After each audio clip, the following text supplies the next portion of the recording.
Obrigada por me lembrar, Patrícia. Nossa, eu esqueci completamente. Calma aí que agora não está aparecendo para eu selecionar a apresentação aqui.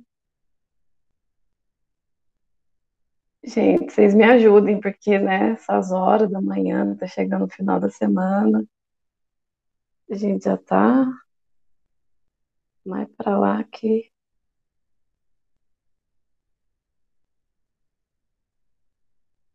Ai. Mas então, como eu estava dizendo,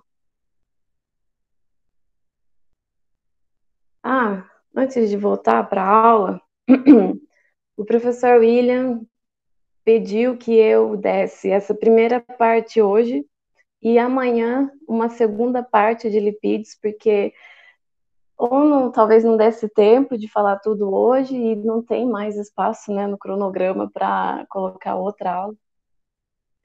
E, e aí amanhã a gente vai ter outra aula aqui, ao vivo e a cores, tá? Síncrona, né, que fala. E aí, peço desculpas, mas foram ordens do chefe, então a gente amanhã vai ter que acordar cedo de novo para falar sobre lipídios. Mas vai ser legal. Hoje a gente vai focar mais na parte de funções, da estrutura, vocês vão ver a composição dos lipídios, seja das membranas celulares, os alimentos, os hormônios lipídicos, e amanhã é mais focado na parte do metabolismo, quando a gente se alimenta, como é que ocorre toda aquela reação. Então, fiquem atentos que amanhã tem aula de novo, tá bom? Peço desculpas mais uma vez, mas fazer o quê? Eu acho que é melhor, porque senão ia ficar muito pesado, muito denso, tudo num dia só.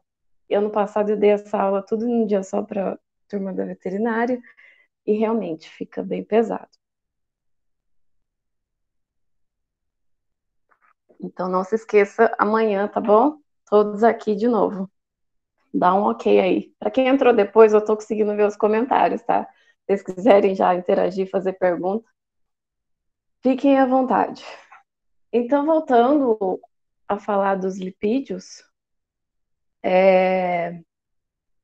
hoje então a gente vai ver com ênfase na estrutura química, né?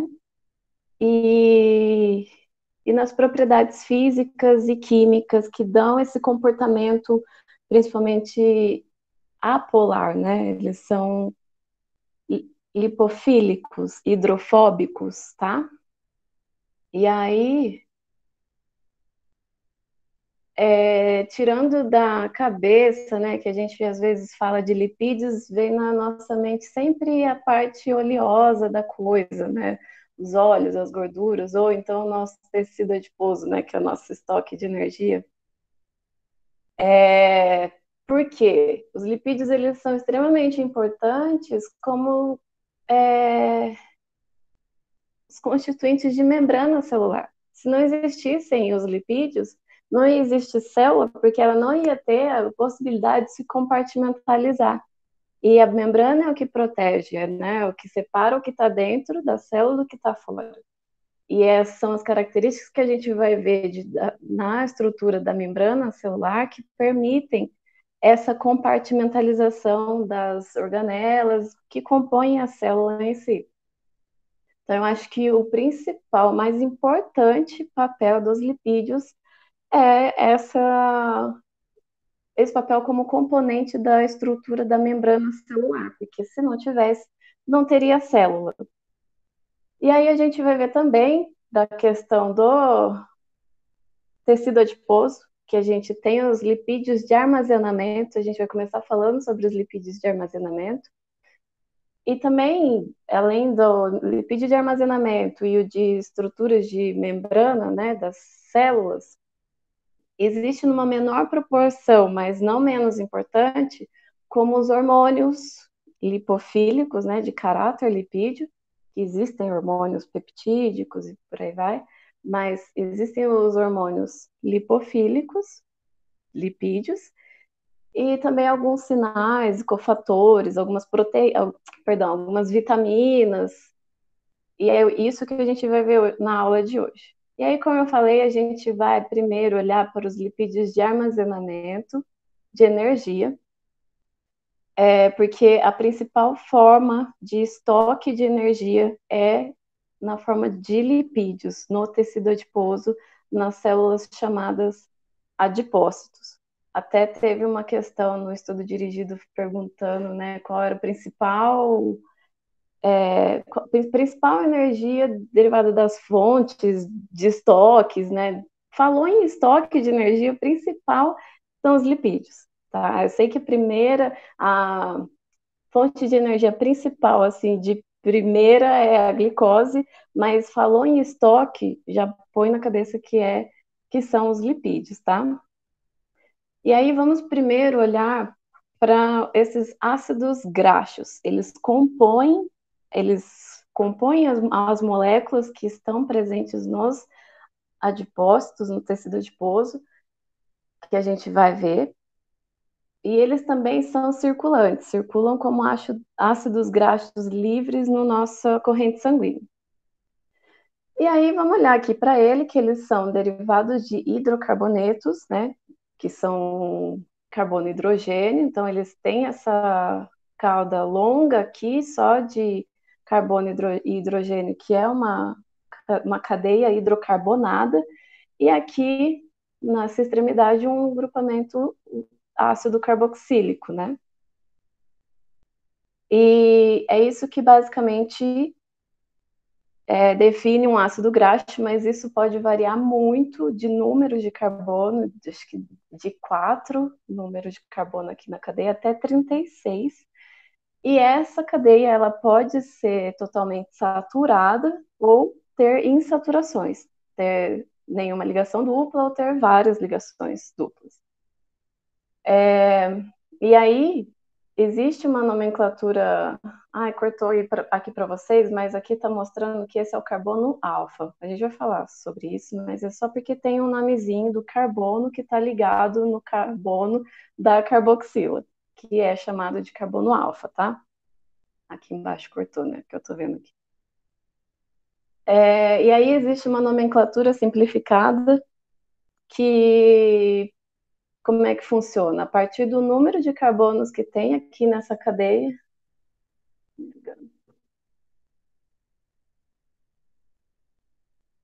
a gente conta o número de carbonos que tem aqui nessa cadeia, coloca esse número, aí depois 2 pontos, e o número que está aqui é o número de insaturações, número de ligação dupla.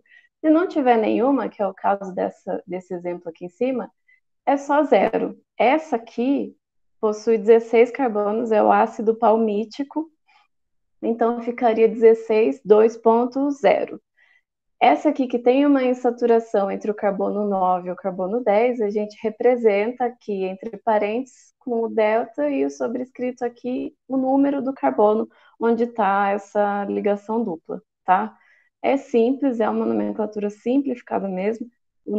A nomenclatura normal, ela é um pouco mais complexa. E aí, às vezes, vocês vão ver que tem os poliinsaturados, que tem várias ligações duplas. Aí o nome fica bem mais complexo, mas essa maneira de simplificar foi justamente para facilitar, né? Na leitura e tudo mais. Então, esses ácidos graxos, como eu disse, eles podem ser ácidos graxos livres circulantes na corrente sanguínea, ou então eles vão compor outra classe de lipídios que a gente vai ver logo em seguida, que são os triacilgliceróis. E aí que eu comentei que existem os ácidos graxos poliinsaturados e eles são importantes de serem estudados porque eles realizam uma manutenção na nossa bioquímica, por assim dizer. Eles são importantes na saúde, principalmente do ser humano, mas de alguns vertebrados no geral. E aí aqui, esse é só um exemplo do EPA, tem esse nome longo aqui. Essa seria a nomenclatura simplificada que a gente acabou de aprender dele. Mas por que que eu estou falando sobre ele? Que além dessa nomenclatura, existe a nomenclatura alternativa, que aí começa a considerar o carbono lá da extremidade, da outra extremidade, contrária do ácido carboxílico aqui, e chama esse último carbono de carbono ômega. E aí, se contando o carbono 1, 2, 3 tem uma dupla ligação, esse aqui é um ácido graxo ômega 3. Vocês já escutaram falar sobre ômega 3, que nada mais é que são esses ácidos graxos poliinsaturados, e também tem os ômega 6. O principal deles é esse ALA, né, que é o alfa-linolênico. A gente não produz esse ômega 3, mas a gente precisa adquirir através da dieta, e a gente consegue através, principalmente do óleo de peixe, quem se alimenta de bastante peixe, algumas folhagens também tem, mas quando alguns pacientes necessitam, porque um desbalanço entre ômega 3 e ômega 6 no indivíduo, ele está relacionado com uma predisposição a desenvolver doenças cardiovasculares. Então, os médicos prescrevem, né? E tem gente que também já toma, até pela manutenção da imunidade, melhorar várias coisas, concentração. Tem várias vantagens. E aí, a partir do ALA, do alfa-linolênico, que é um ômega 3, ele sintetiza, produz, né, no nosso metabolismo, o EPA, que é outro ácido graxo poliinsaturado, ômega 3, e o DHA. Quando a gente compra, existem, né, as cápsulas de ômega 3 industrializadas que a gente compra, se vocês olharem no rótulo, provavelmente está ou o EPA ou o DHA, ou os dois. É bom que esteja os dois, mas nem todas produzem com os dois na composição. Aí, se vocês conhecem alguém que já tomam, na casa de vocês, já vão lá, olha e vê se tem os dois, que o ideal é que tenha. Ok. E aí, agora, a gente vai olhar para as propriedades físicas e químicas desses ácidos graxos, porque essa característica dessa cadeia o que é claro que a química é que diz tudo, né? Se vai ser porque que é insolúvel em água, até a questão do ponto de fusão. E aí, quanto maior for essa cadeia aqui, hidrocarbonada, e menos ligações duplas, menor é a solubilidade, mais apolar é essa molécula.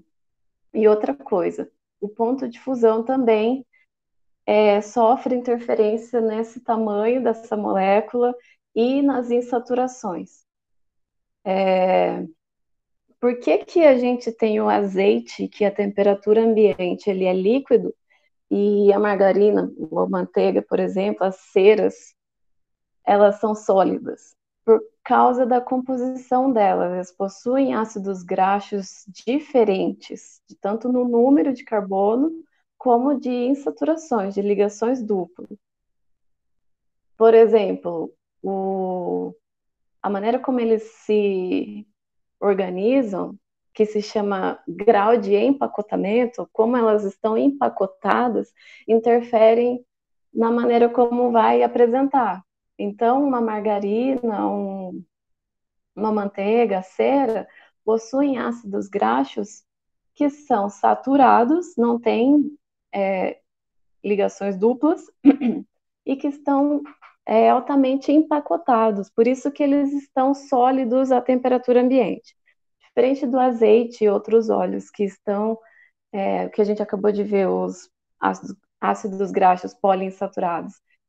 Eles têm várias insaturações, várias ligações duplas. Por isso eles são líquidos à temperatura ambiente. A gente vê aquela cápsula, mas por dentro eles estão líquidos. E os óleos, azeites, no geral, que a gente vê na forma líquida, no estado líquido, né? É porque possuem essas insaturações por possuir um menor grau de empacotamento. Anota isso aí, porque eu vi que não coloquei aqui no slide, que é o que define se está sólido na temperatura ambiente ou líquida, principalmente é o grau de empacotamento das moléculas de ácido graxo. E aqui que eu falei que os ácidos graxos eles circulam no sangue ligados de modo não covalente a uma proteína carreadora que é a nossa albumina. E graças a Deus que isso acontece, porque a gente sabe que quando a gente joga óleo na água, eles tendem a juntar tudo numa bolha só, né? Fazer aquela gotícula maior.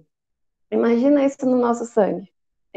Nossos ácidos graxos, eles iam tender, porque o nosso sangue ele é aquoso, eles iam tender para se juntar tudo e entupir todas as veias, as artérias, e por isso que eles são carreados um a um ácido graxo desse por albumina sérica, né, no nosso sangue. Por isso, senão ia entupir todas as nossas veias. E aí aqui,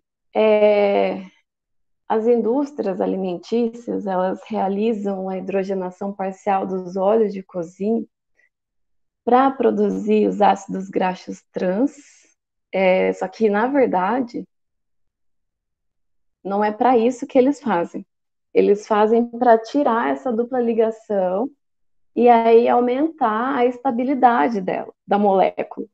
Porque isso também, essa curvatura que é causada pela conformação cis, porque anotem aí, eu acabei não falando no slide anterior, mas o que prevalece nos nossos ácidos graxos é na conformação cis. Lembram da química, que é trans é um para cada lado, a conformação seja lá qual for a molécula. No nosso caso aqui é o hidrogênio, e cis é quando está para o mesmo lado. E a conformação cis é que causa essa curvatura na molécula e faz com que ela fique líquida na temperatura ambiente. E isso acaba também afetando a estabilidade dela. Quando exposta ao oxigênio, o ar atmosférico, a manteiga, às vezes ela fica rançosa, ela sofre oxidação mais fácil por causa dessa dupla ligação na conformação cis. As indústrias farmacêuticas realizam essa reação de hidrogenação para tirar essa dupla ligação e aí a cadeia voltaria a ficar aqui linear, reta, para daí aumentar o grau de empacotamento e ela ficar no estado sólido. É assim que as nossas margarinas são produzidas, por hidrogenação. Mas o que acontece com alguns óleos de cozinha? Eu no livro mesmo não especifica o mecanismo de reação, mas isso também não é parte da nossa aula. Mas o que acontece é que às vezes dá errado e em vez de romper a dupla ligação, ela muda a conformação de cis para trans.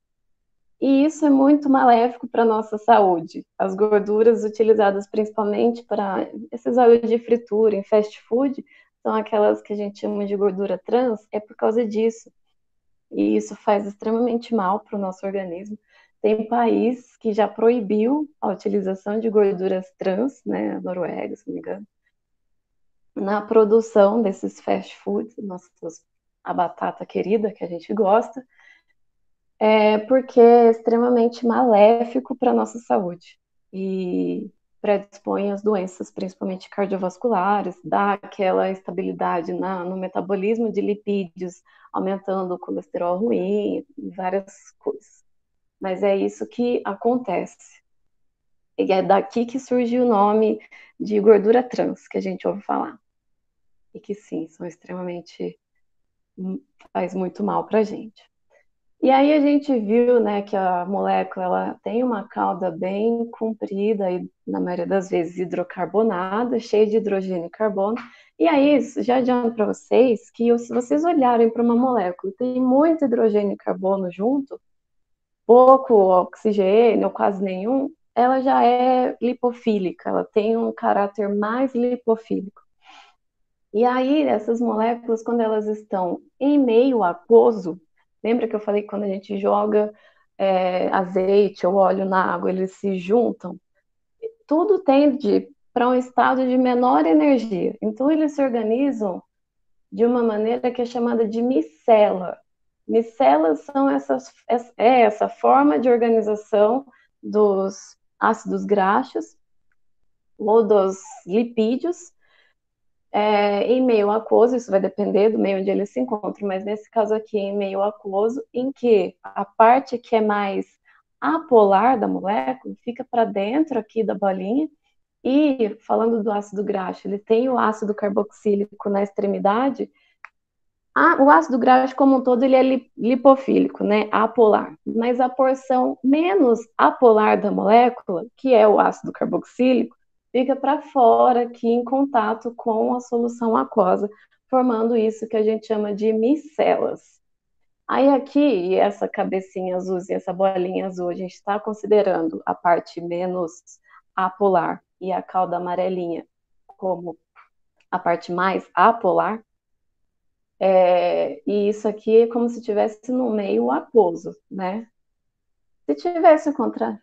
Sim, as micelas são a forma como os ácidos graxos ou os lipídios no geral se organizam, e isso vai depender do meio onde elas se encontram. Por exemplo, aqui, esses três exemplos é como se estivessem em meio aquoso. Não sei se dá para ver, acho que dá, que aqui tem um H2O aqui. Considerando que esse amarelinho é aquela cadeia hidrocarbonada e a bolinha azul é o ácido carboxílico da molécula de ácido graxo, que é a parte menos apolar da molécula, ela vai ficar para o lado de fora dessa micela, em contato aqui com a água ou o meio aquoso, onde ela se encontra. E a parte mais apolar, hidrofóbica, né? Hidrofóbica que tem fobia de água, não gosta de água, está aqui para dentro, na parte mais apolar da molécula. Deu para entender mais ou menos? Isso porque está no meio aquoso. Se esses ácidos graxos, esses lipídios, forem para um meio lipofílico, aí eles vão se organizar dessa forma aqui. Vocês estão vendo essa representação? Que a bolinha azul está para dentro, que é a nossa parte mais menos apolar da molécula, e a parte que é totalmente apolar ficou para fora. Então, anotem aí, porque esse slide eu não coloquei descrição, mas isso são as micelas, tá? Micela é extremamente importante. A gente vai ver outra estrutura parecida com essa, mas meu pensamento já estava na frente. Eu vou falar que às vezes esse tipo de estrutura é utilizado para carregar fármacos, medicamentos aqui dentro. Às vezes um fármaco ele é totalmente lipofílico e ele precisa ser absorvido. Então, muitas indústrias, né, os formuladores de medicamentos desenvolveram essas micelas sintéticas, né, por síntese química, para carrear fármacos. Sobre micelas, tá tudo ok? Simples, né? É aquela gotícula que a gente vê formar dentro da água, são as micelas, tá?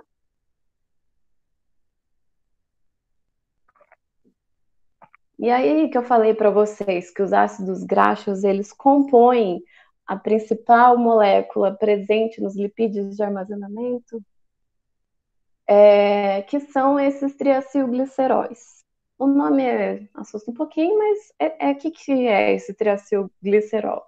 São os lipídios mais simples, que eles são construídos a partir dos ácidos graxos, que a gente acabou de ver. Também são chamados de triglicerídeos ou gordura neutra, ou só gordura. Mas triacilgliceróis é o mais correto. Eles são ésteres de ácidos graxos. O que é isso? Eles se ligam numa molécula de glicerol, essa molécula aqui embaixo,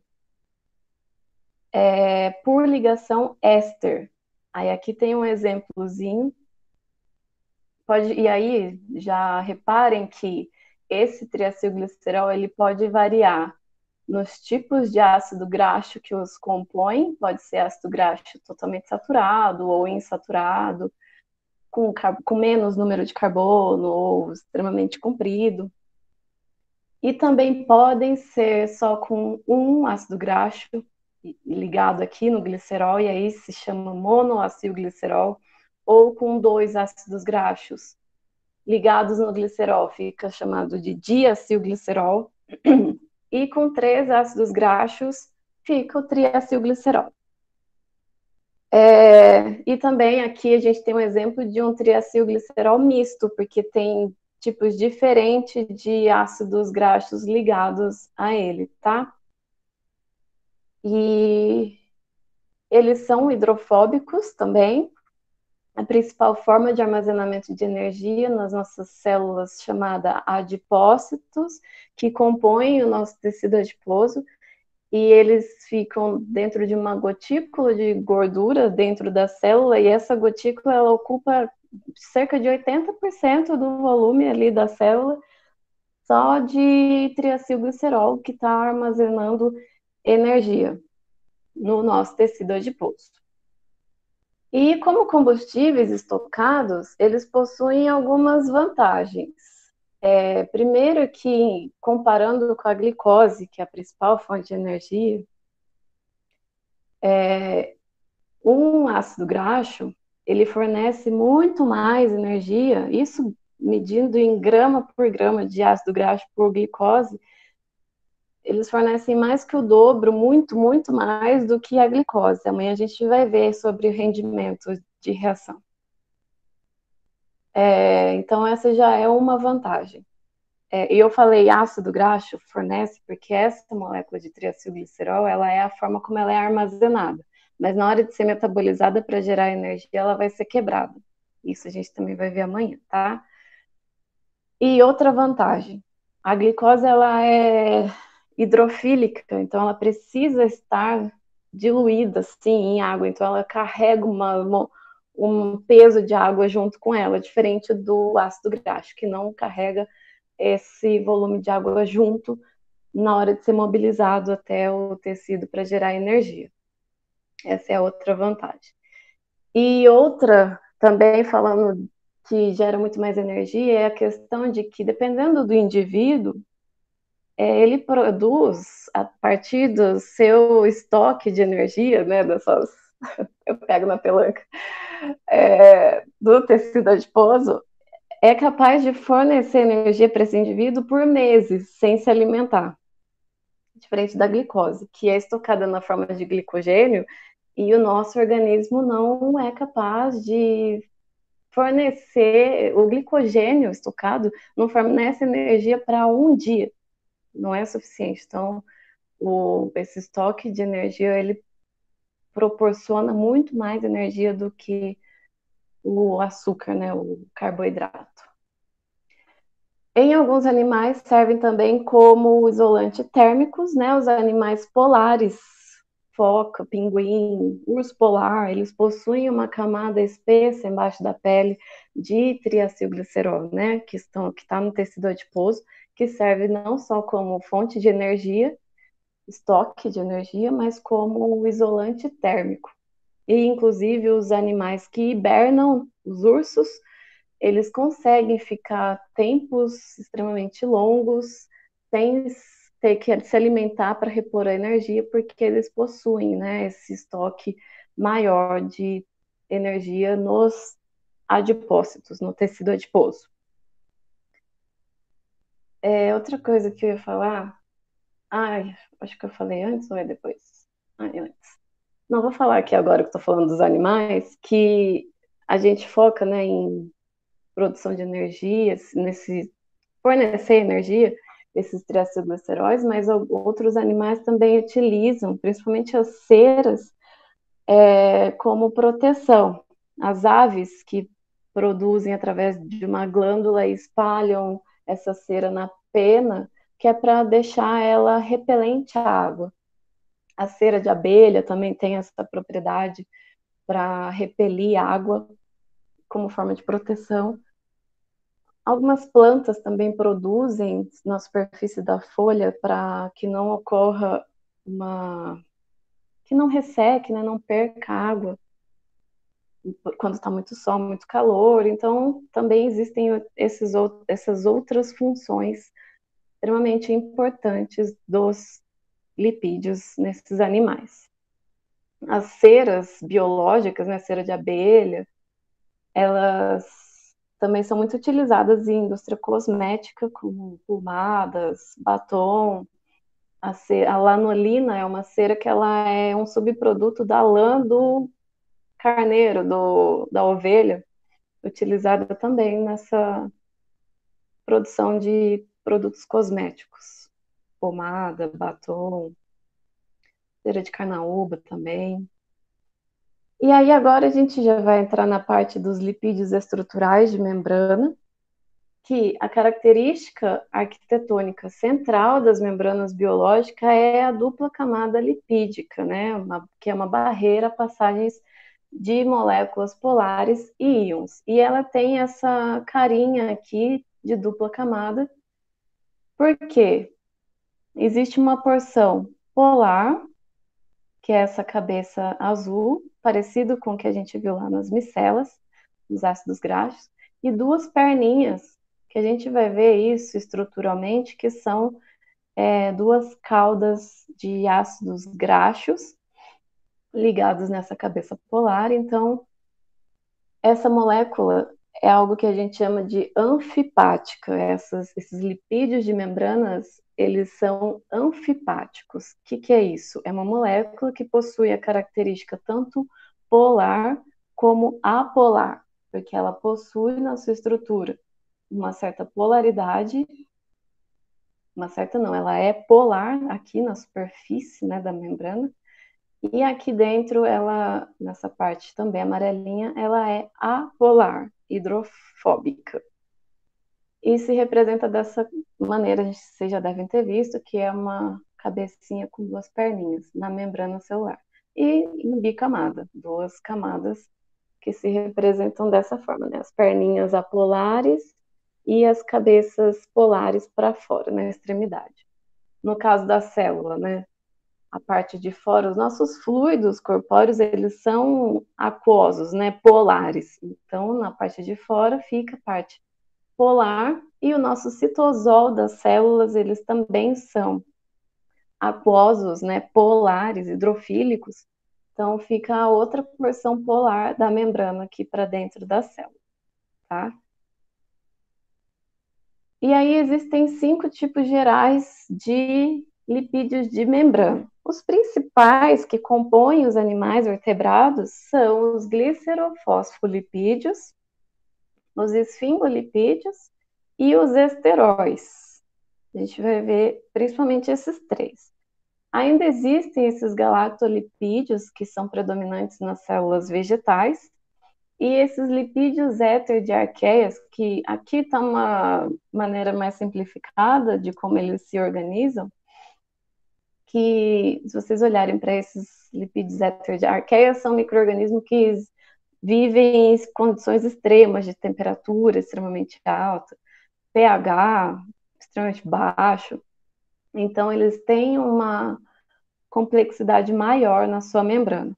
Mas o que mais nos interessa são os fosfolipídios e os glicolipídios, glicerofosfolipídios, que são compostos pelo glicerol, né? Falando aqui dos glicerofosfolipídios. Na sua molécula, a gente vê que tem um glicerol, aquela molécula que a gente já conhece, ligado a 2 ácidos graxos e ligado a um grupamento fosfato, que lembra que tem aquelas duas perninhas apolares, que é a nossa cadeia de ácido graxo, e uma porção polar, que é o que está em azul nessa molécula, ligado também no glicerol.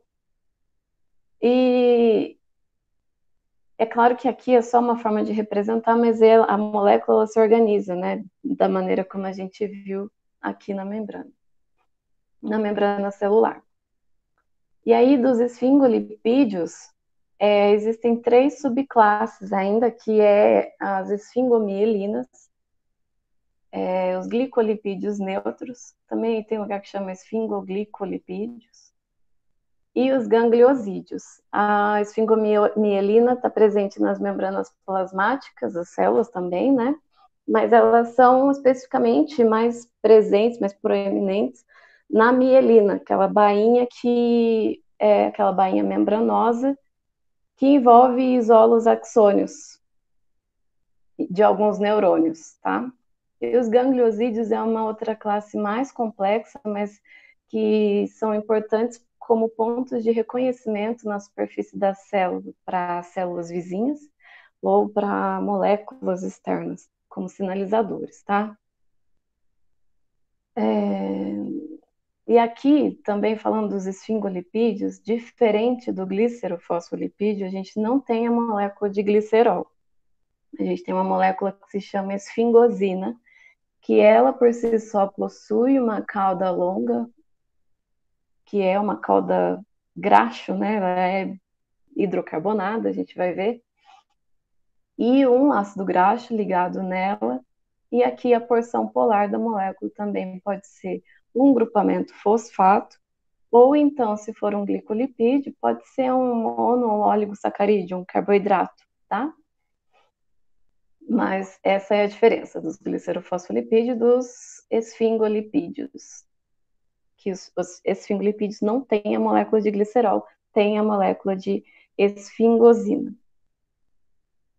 Aí, olhando mais de perto para esses dois que eu acabei de falar, o glicerofosfolipídio, ele possui, aqui como exemplo, esses dois ácidos graxos, um saturado, sem ligações duplas, e outro com ligação dupla, e isso pode variar, tá? Bastante, tem uma alta variabilidade nessas moléculas, ligada no glicerol, que está ligado, então, num grupo fosfato, e aqui no fosfato tem pode haver um substituinte, um grupo ligante, que pode variar, que eu até trouxe na tabela, está bem pequeno, porque não tem necessidade de decorar isso, mas é porque é importante saber que esse grupo substituinte aqui, ele vai ficar para fora na membrana celular, né? Aqui as perninhas hidrofóbicas dos ácidos graxos, a cabeça polar, e aí nessa cabeça polar dos lipídios estruturais de membrana, pode ocorrer grupos substituintes, e essa importância se dá pela carga que isso confere na membrana, até pelo reconhecimento das moléculas externas, né, extracelulares, e por aí vai. E nos esfingolipídios, que eu falei, não tem o ácido graxo, mas tem a molécula de esfingosina, que ela tem essa parte totalmente hidrocarbonada da molécula, que vocês estão vendo aqui, que faz parte, então, da perninha lá, apolar na membrana. Tem um ácido graxo, também pode variar tamanho, saturação, insaturações e por aí vai. E o grupo substituinte aqui, a parte polar, também pode ser qualquer um desses ligantes que também vai conferir à molécula essa diferença nas cargas e nos diferentes reconhecimentos lá fora, né, na membrana celular. Ou para dentro também, né? No citosol pode ter diferentes cargas dentro no citosol. E aí aqui, dos lipídios estruturais de membrana, reparem que diferente daquela molécula que a gente analisou, essa tem as duas perninhas. Quando eles estão em meio aquoso, eles tendem a se organizar dessa forma aqui, porque eles não conseguem se fechar. Vocês conseguem entender, né? Que aqui tem um cilindro. Se você colocar cilindro do lado do cilindro, vai ficar uma cavidade aqui dentro. E em meio aquoso, é dessa forma que esses lipídios estruturais de membrana anfipáticos, né? Eles vão se organizar. E a célula tem essa capacidade aqui, a membrana, ela tá dessa... Tá muito pequeno para vocês? Que dá para ver. Tá dessa forma aqui, a dupla camada lipídica, né? Ela pode ir se organizando de maneira a sair e soltar, né? Essa vesícula contendo aqui dentro, pode ter vários sinalizadores, moléculas, que pode atuar em outro local do organismo. E aí forma essa vesícula. Aqui também representando, né, a parte aquosa na cabeça polar, a parte lipofílica, aqui com as perninhas, que são os ácidos graxos, principalmente, e a parte aquosa aqui de dentro da célula, também com a cabeça polar. E outro termo, que não coloquei aqui, mas acho também pertinente de citar, É que essas vesículas, elas também podem ser chamadas de lipossomos, que é principalmente utilizado em medicamentos, na indústria farmacêutica. Esse termo, tal medicamento é carreado por lipossomo, que aí é dessa forma aqui. Tentem imaginar que aqui dentro tem algum fármaco, algum medicamento que está sendo carreado dessa forma. Os lipossomos, que nada mais são que essas vesículas que a gente acabou de aprender, são meio que sinônimos, e o lipossomo é só uma maneira mais técnica para as indústrias falarem. Eles são extremamente biocompatíveis, então possuem uma melhor biocompatibilidade para carregar fármacos também. Muitas vezes a gente quer que o fármaco atue de maneira sítio-específica, né, em algum tecido específico, uma célula específica. Quanto mais afinidade, melhor. E os lipossomos, que são essas vesículas, eles possuem essa afinidade com a maioria das nossas células, então são ótimos carreadores de fármacos, e já existem vários fármacos que possuem lipossomos como carreadores. Isso também é possível de ser feito em laboratório por síntese química. Anotem, eu não anotei aqui lipossomos, mas que é uma forma de vesícula, principalmente para carregar fármacos. Mas aqui as nossas células, elas também se comunicam através dessas vesículas, né? Lançam, levam, mandam sinais de um lugar para outro através de vesículas que estão dentro de alguma vesícula. E aí, ainda falando dos lipídios estruturais de membrana, existem os esteróis. O principal esterol nos animais é o colesterol, tá? Ele é composto por um núcleo esteroide que consiste em 4 anéis fusionados aqui, A, B, C, D, e tem 3 anéis com 6 carbonos e um com 5. Possui também uma cabeça polar, que está representada por essa hidroxila, e essa parte apolar. Pode ver que só tem predominantemente carbono e hidrogênio, que eu falei, é o que confere uma certa apolaridade para a molécula. Em plantas, o principal esterol é o estigmasterol, e em fungos, o principal esterol é o ergosterol. Às vezes perguntam em provas, assim, qual é o principal colesterol dos fungos? Na verdade, é o principal esterol, que aí é esse ergosterol, tá? E aí, esses esteróis, eles estão presentes, possuem um papel na estrutura da membrana, eles ajudam ali na manutenção da estrutura da membrana, tá? São diferentes, são daqueles que a gente viu, não tem cabeça, tem uma cabeça polar, mas não tem aquelas 2 perninhas, mas estão presentes na membrana da célula. E também esses esteróis, eles servem como precursores para para uma diversidade de produtos com várias funções, que pode ser para atuarem como sinalização por hormônios esteroides. Então a gente vai ver aqui alguns hormônios que têm essa carinha aqui, estruturalmente falando. E os ácidos biliares também, eles são derivados polares do colesterol. Tem essa conformação parecida com essa estrutura. Os ácidos biliares, eles são produzidos na nossa bile e atuam, né, como detergentes. Quando a gente ingere algum alimento muito lipofílico, gorduroso, ele ajuda a quebrar em porções menores para ficar mais acessível às enzimas gástricas, né, conhecidas como as lipases. E esse é o papel dos ácidos biliares. E aí,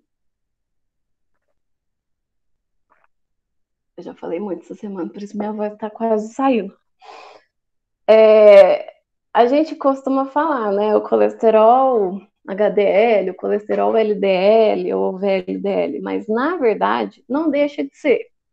Mas o que isso aqui são, né? Na verdade, são lipoproteínas. Aqui na composição tem sim o colesterol aqui dentro, mas ele também possui algumas proteínas que compõem, ácido graxo também está aqui dentro. Amanhã a gente vai ver melhor a estrutura dessas lipoproteínas, tá?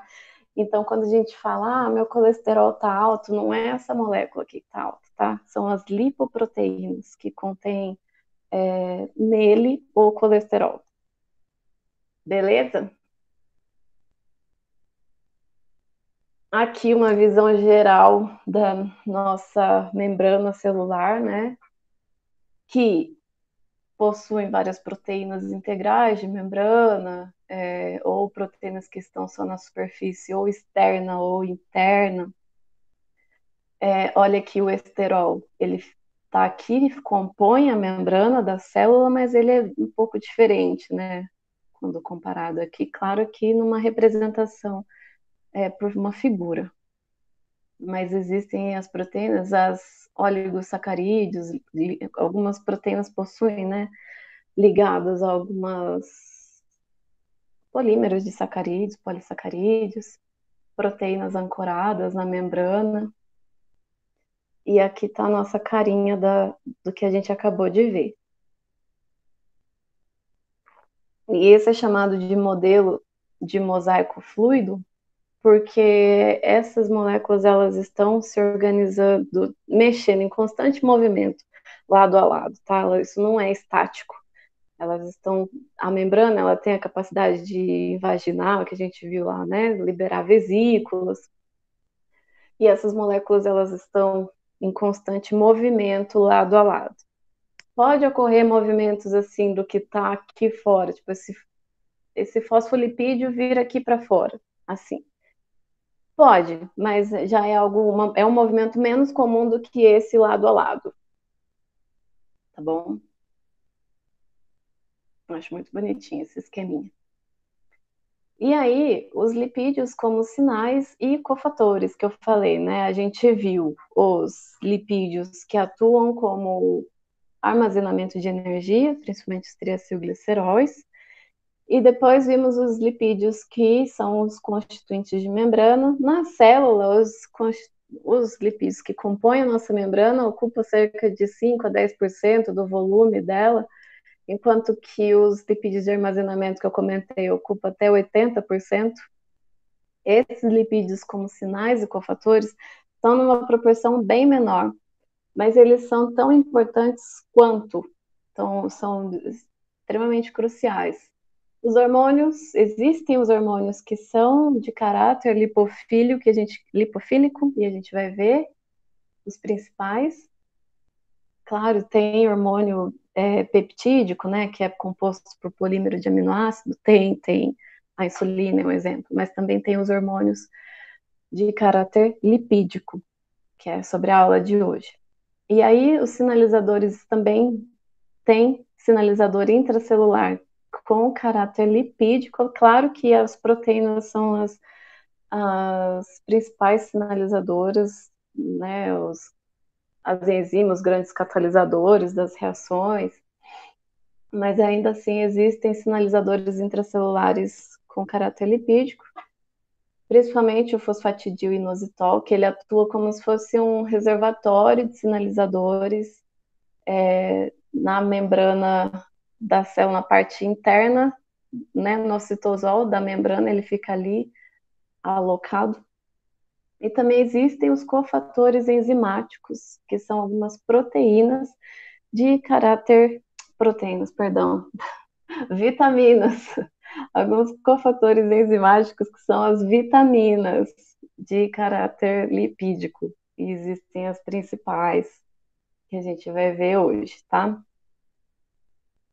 E aí, então, falando dos lipídios como sinais e cofatores, esses eicosanoides, eles são hormônios parácrinos. O hormônio parácrino ele é aquele que atua próximo do local onde ele é produzido. Uma célula produziu aqui, ele vai numa célula do lado e atua ali de maneira parácrina, né? Lado a lado, por assim dizer, diferente de um hormônio endócrino, que é produzido em algum determinado tecido, célula, e vai atuar lá longe, em outro lugar do organismo. Isso é uma sinalização endócrina. Esses eicosanoides, então, eles estão principalmente já adiantando, relacionados com a inflamação, resposta inflamatória. São derivados de ácidos graxos, pode ver que eles também possuem algumas cadeias hidrocarbonadas aqui, parecendo um pouquinho com o ácido graxo que a gente viu, um pouquinho diferente. Possuem, né, várias funções, várias, além das que eu comentei de inflamação, também está envolvido na função reprodutiva. E aí, está envolvido, né, na inflamação, febre, dor associada aos ferimentos, ou às doenças, às vezes uma infecção de garganta dá aquela dor, porque inflama, né? Formação de coágulos sanguíneos também, regulação da pressão sanguínea, secreção de ácido gástrico, então também está envolvido no sistema digestivo, e em vários outros processos importantes. E aí, quando a gente corta, né, a mão, usando um corte como exemplo, logo o local inflama, que dá aquele calor, rubor, dor, todos esses sintomas são causados por causa desses eicosanoides, principalmente prostaglandina e tromboxanos. Eles aumentam a temperatura do corpo, principalmente a prostaglandina. Esses ainda existem subclasses, tá? Falando de uma maneira geral, essas prostaglandinas, tem uma classe delas que está relacionada com a contração uterina, tanto no momento da menstruação como no momento do parto, e aí as outras classes mais relacionadas com inflamação elevam a temperatura corporal, então é o que principalmente nos causa febre, causa inflamação e dor, e os tromboxanos são produzidos pelas plaquetas, que também chamadas de trombócitos, né? E atuam na formação do coágulo e redução do fluxo sanguíneo. Principalmente no momento de um corte, evitar que ocorra uma hemorragia, o nosso organismo produz tromboxanos para evitar que ocorra, né, essa hemorragia. Os leucotrienos também são esses eicosanoides, são os hormônios que estão ligados com a contração da musculatura lisa das vias aéreas, que inclusive, quando algum indivíduo produz em excesso, né, tem algum problema, alguma doença que acaba por produzir em excesso, acaba tendo asma. Ele é o alvo farmacêutico, né, dos medicamentos para asma, porque ele atua na contração da musculatura lisa dos pulmões, e a principal causa de asma é um exagero na sua produção. E outro exagero em produção de leucotrienos é no choque anafilático. O choque anafilático é aquela resposta exagerada do organismo quando tem alguma reação alérgica. Vamos supor, o indivíduo ele é alérgico à picada de abelha e ele é picado. Na hora, fecha a glote, o pulmão dá aquela contração forte, a pessoa não consegue respirar e algumas vezes, né, pode ser fatal, por causa de uma produção exagerada dos leucotrienos. Alguns alimentos também, tem indivíduo que tem alergia a algum alimento, também acontece esse tipo de reação alérgica. E aí eu coloquei aqui esses AINES, essa sigla AINES, que são os anti-inflamatórios não esteroidais. Existem os esteroidais, que a gente vai ver. E lembre que a gente está falando de esterol, né? No slide anterior a gente falou dos esteróis. Esses anti-inflamatórios não esteroidais, nossa, acho que estou falando muito rápido, peraí. Eles inibem uma enzima, a COX, que é a ciclooxigenase, que ela atua na formação de prostaglandina e tromboxano. Então, o que às vezes a gente está com essa infecção de garganta que está nos causando a inflamação, está dando febre, dor, né? Às vezes rubor, todos os efeitos de inflamação. A gente vai lá e toma um anti-inflamatório que dessa classe de AINES são os nossos conhecidos AS, ibuprofeno, paracetamol, cetoprofeno, tem mais um monte. Esses mais que a gente compra em drogaria. Eles inibem, então, uma enzima que produz esses eicosanoides. E aí eles não vão ter esse efeito de... A gente toma, né, para dor, para febre, é por causa disso, para eles inibirem a produção desses eicosanoides. Aí aqui falando que eu ia comentei, né, que eu ia falar dos hormônios esteroides. Eles carregam mensagens entre os tecidos, então eles possuem uma sinalização endócrina. É importante saber essa diferença da sinalização parácrina que eu comentei agora, da endócrina. E aí, esses já são derivados dos esteróis. Lembra daquela molécula que a gente viu do colesterol? É bem parecido, né? Tem um núcleo esterol com 3 anéis com 6 carbonos e um com 5.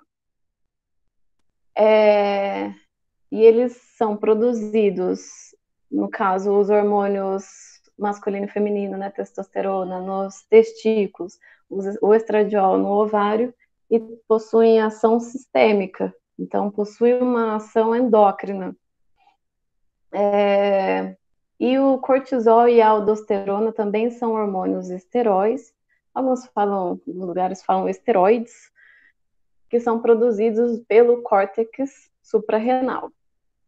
E aí existem fármacos também anti-inflamatórios, e aqui são os esteroidais, né? Que é a prednisona e a prednisolona. Olha como eles estão parecidos, né, na sua conformação, na sua estrutura, com os hormônios esteróides. Então, esses são anti-inflamatórios esteróides, e alguns chamam de corticoides, anti-inflamatórios corticoides.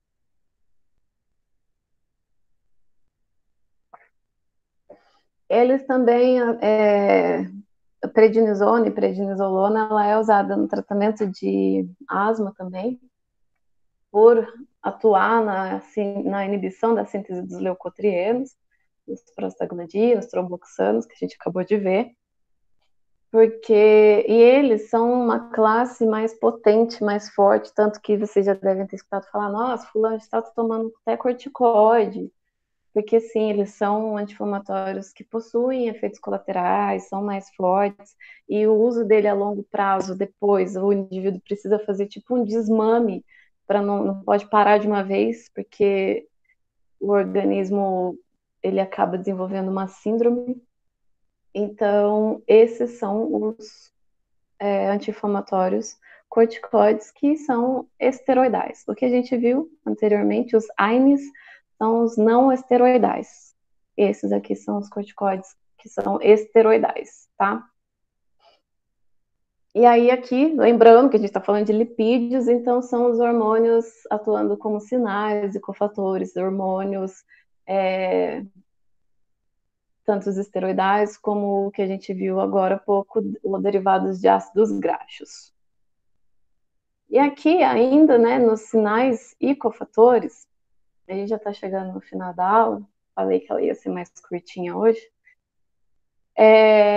que existem as vitaminas, existem uma imensidão de vitaminas, vocês tiveram, né, aula, mas existem também uma classe que são lipossolúveis, têm um caráter lipofílico, e são 4, que é a vitamina K, E, D e A, tá?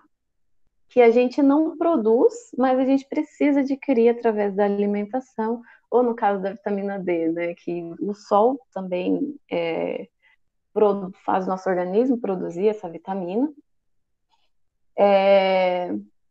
e que muitas vezes, muitas enzimas do nosso corpo precisam da presença de vitaminas para poder atuar, né? Então, por isso que eles são extremamente importantes. E a vitamina D, ela também é chamada de colecalciferol. Ela é formada na pele, né, por uma reação fotoquímica catalisada pelo componente ultravioleta da luz solar. Então, o colecalciferol, ele é produzido, e aí lá no fígado, ele vai ser convertido em 25-hidroxivitamina D, que é até o nome do exame que a gente faz no laboratório, para ver como é que estão os níveis de vitamina D. E aí ele exerce uma ação principalmente no metabolismo do cálcio e em outros tecidos, mas principalmente no ósseo. O cálcio ele é extremamente importante, né? na manutenção, na funcionalidade de muitas células e enzimas e faz a manutenção bioquímica de muitos sistemas nossos e do osso principalmente. E quando o indivíduo ele está com um déficit, né, um vitamina D muito baixa, ele pode desenvolver uma doença chamada raquitismo, que deixa o osso fraco, torto, né? Tinha uma foto que podia ter colocado, eu esqueci de trazer. Mas a vitamina D também está relacionada com várias outras enfermidades, né? Sobrepeso, até o humor da pessoa pode mudar, pode desestabilizar a glicemia, ressecamento da pele, problemas digestivos, causa fadiga no indivíduo. E aí as dores ósseas é por conta dessa importância dele na manutenção da biologia óssea e várias coisas também relacionadas com a imunidade. E além do sol poder fornecer vitamina D, existem alguns alimentos que também fornecem, o óleo de oliva, peixe, o leite, e por aí vai. Mas o sol é a principal fonte e é a que mais proporciona um sucesso na produção desse colecalciferol, da vitamina D, tá?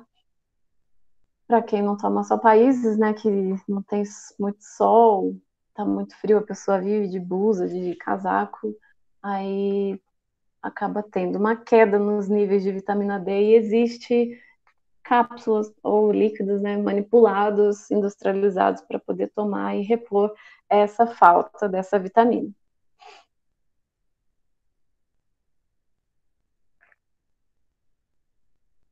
E aí a gente tem as outras três vitaminas lipofílicas, a A, E e a K.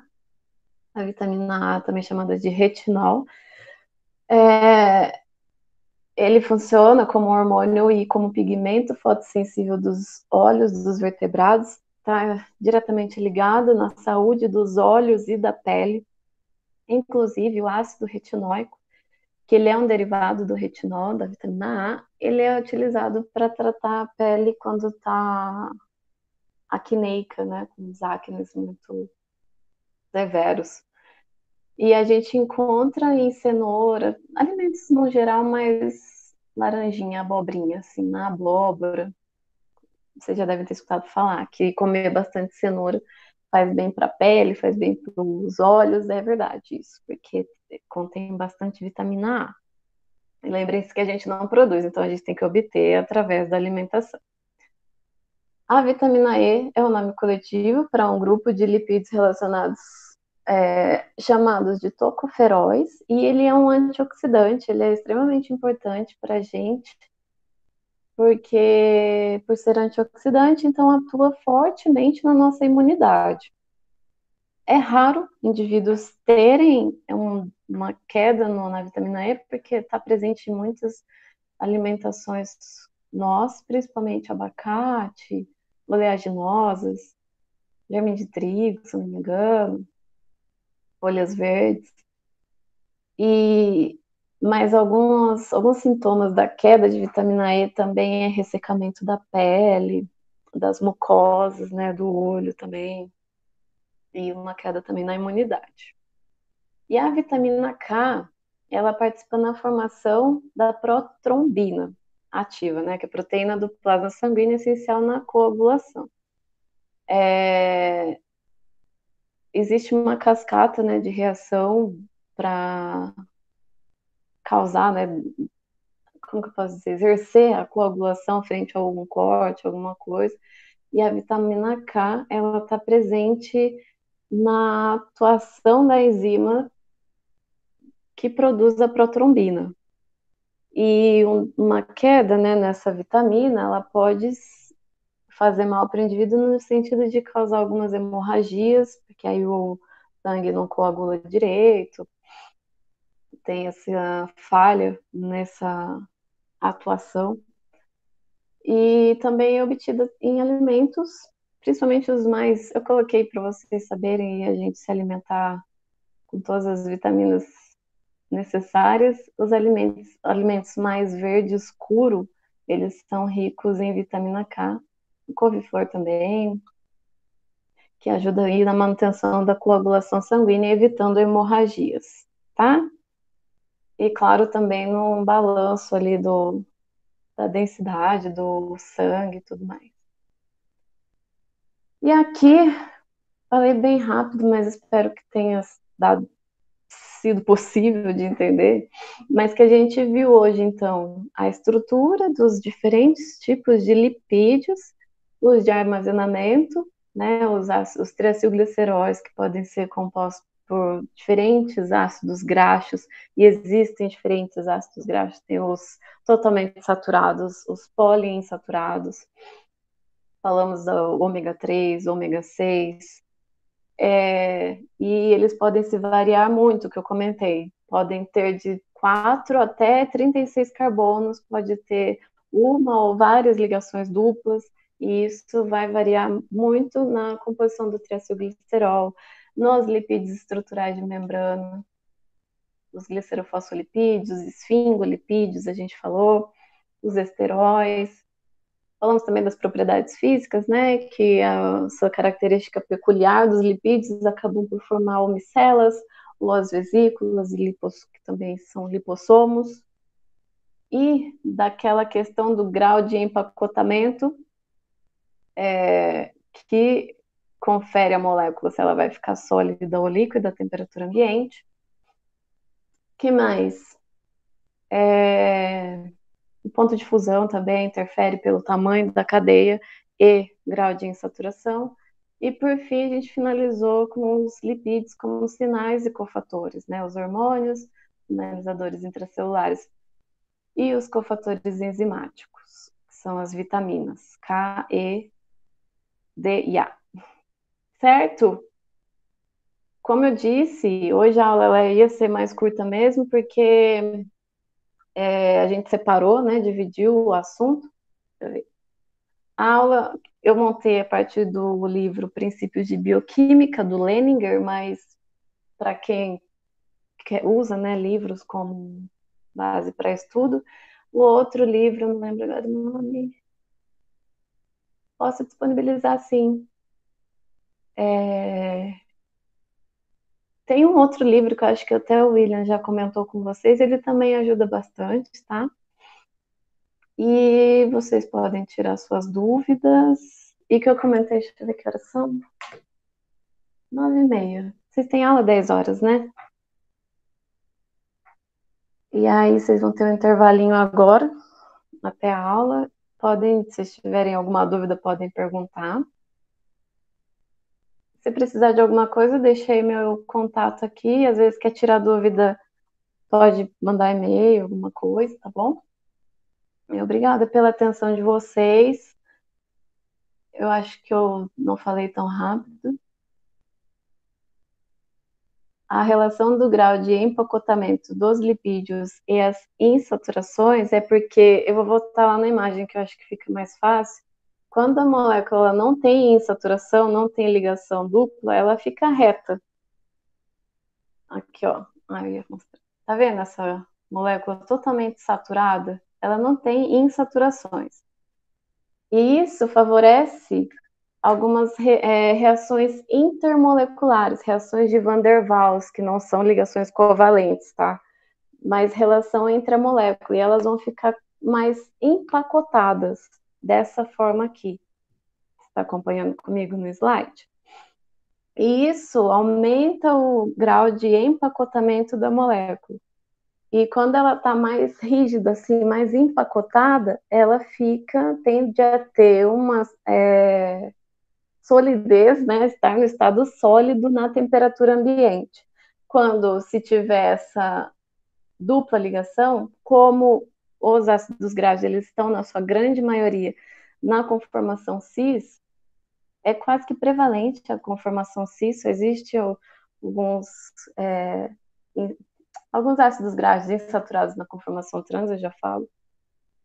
Mas quando tem essa dupla ligação, ocorre essa curvatura da molécula por ela estar na sua conformação cis. e isso acaba causando isso aqui, esse arranjo, né, essa organização.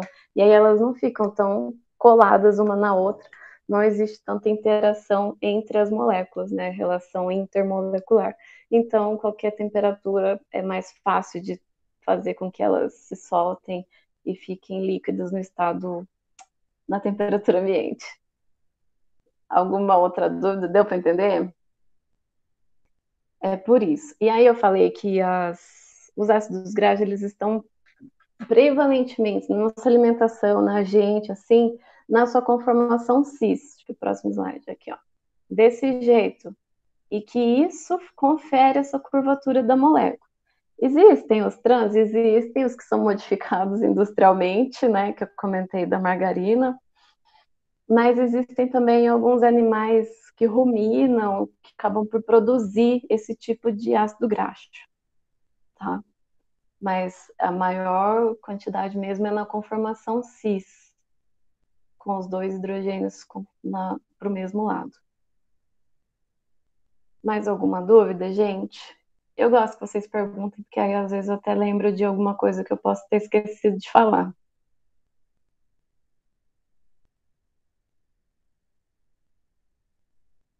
Se vocês quiserem abrir microfone para perguntar, fiquem à vontade. Tem dúvidas?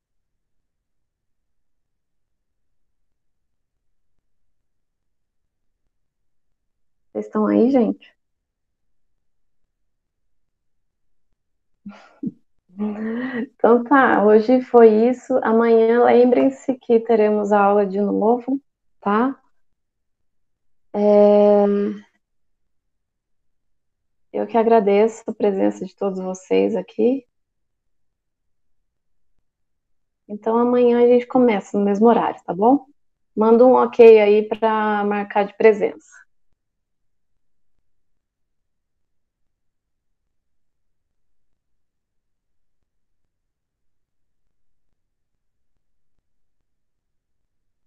Até amanhã, galera.